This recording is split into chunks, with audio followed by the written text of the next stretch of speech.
మల్కాజ్గిరి ప్రజలకు సీఎం రేవంత్ రెడ్డి లేఖ రాశారు. ఢిల్లీ వెళ్లిన రేవంత్ రెడ్డి మల్కాజ్గిరి ఎంపీ పదవికి రాజీనామా లేఖను లోక్సభ స్పీకర్కు సమర్పించారు. ఈ నేపథ్యంలో మల్కాజ్గిరి ప్రజలకు ఆయన కృతజ్ఞతలు తెలిపారు.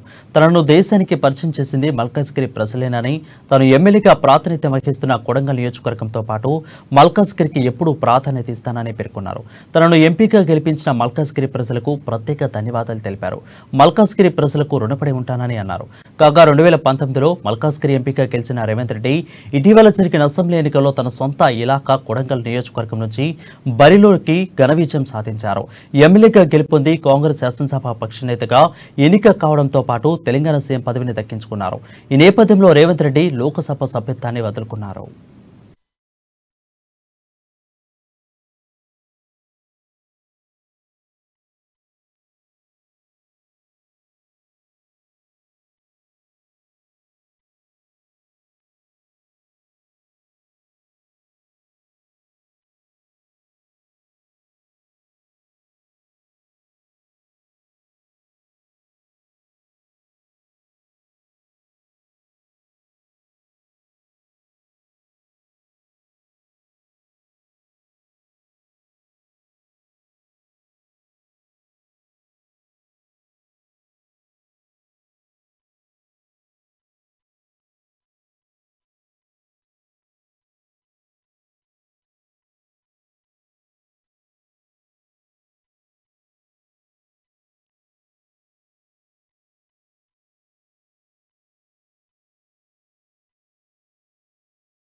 మల్కాజ్గిరి ప్రజలకు సీఎం రేవంత్ రెడ్డి లేఖ రాశారు. ఢిల్లీ వెళ్లిన రేవంత్ రెడ్డి మల్కాజ్గిరి ఎంపీ పదవికి రాజీనామా లేఖను లోక్సభకు స్పీకర్కు సమర్పించారు.